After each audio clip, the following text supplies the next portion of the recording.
Чаяк айылын тургуну Шахтөрбек Сагынбаев акыркы убакта маркумду жерге коюу, ошондой эле үйлөнүү үлпөт мааракелерди өткөрүүгө байланышкан ар кандай үй бүлөлүк иш-чаралар өлкө башчысынын жарлыгы чыккандан бери тыйылганын байкаган. Ошентсе да ал жалпы элди бул талапка көндүрүү бир топ эле кыйын болуп жаткандыгын белгилейт.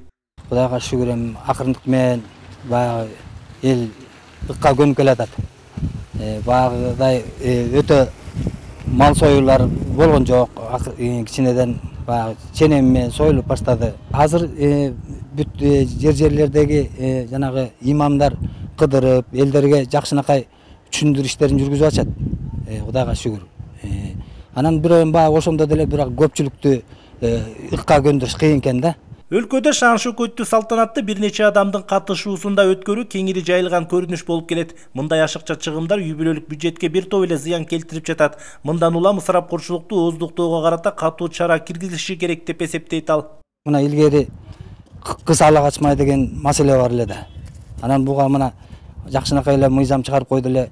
Эл мына ыкка көнүп эле азыр ошол мыйзам чегинде татынакай энаталар сүйлөшүп, кыз узатуу кылып, жакшынакай эле болуп, мына ыкка көнүп калдык. Ушу жетекчилерге айтарым, элди ыйкы-тыйкыга кылдырбай эле бир конкреттүү бир мыйзам чыгарып берип койсоңор, ошондо бир оңолобузго деп ойлойм. Баарыбыз бир биргеликте ушул нерсеге токтогонго бир себепчи болсок туугандар.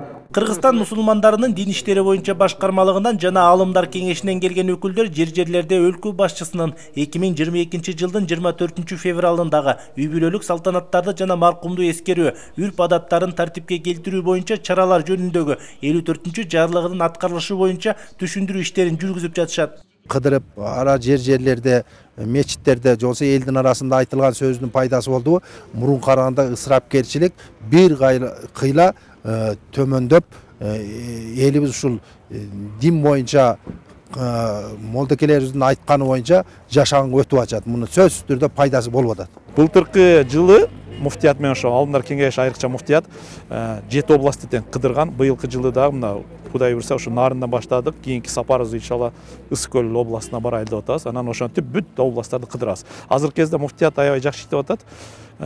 Бат-баттан ошо эл менен жолугуп, элге жолугушууларды уюштуруп атат. Динде ысырапкорчулук кедейчиликтин эшигин ачат деп айтылат. Мындан улам жерлерде жергиликтүү бийлик өкүлдөрү жана имамдар түшүндүрүү иштерин тынымсыз жүргүзүп жатат. Бирок аша чапкан ысырапкерчиликти ооздуктоого карата ушул кезге чейин административдик чаралар колдонула элек. Эми ысырапкорчулук мурдагыдай жок.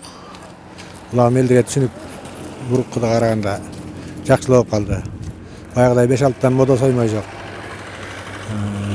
Той топурду эле мурункудай өтө чыгым болбойт. Ар ким алына жараша.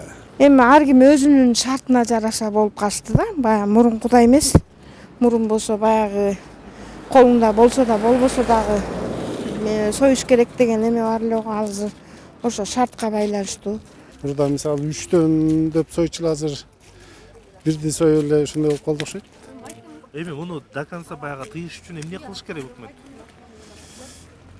Өкмөттүн деле ал келбейт го, эл өзү эле дейли баса. Жыйында белгилүү болгондой, райондо маркумду акыркы сапарга узатууда мал союунун санынын азайгандыгы байкалган. Бирок калк арасында калыптанган көрүнүштөр токтобой келүүдө. Мирбек Асаналиев, Ниязбек Азизов, Өлкө Деми, Жумгал району.